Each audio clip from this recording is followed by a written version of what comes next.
Ilang taon mo nang ginawa ang pagiging safe space at maaasahan ng lahat, pamilya, kaibigan o katrabaho. Masaya kang tumulong at inuuna ang pangangailangan nila.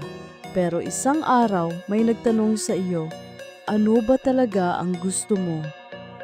At bigla kang natahimik. Walang lumabas na sagot.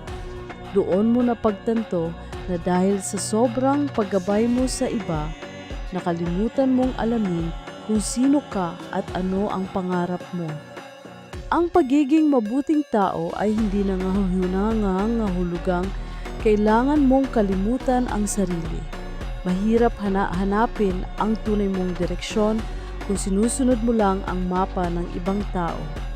Ang self-awareness ay umuunlad sa pamamagitan ng pag-obserba sa iyong emosyon, mga hilig, pagpapahalaga at pangangailangan.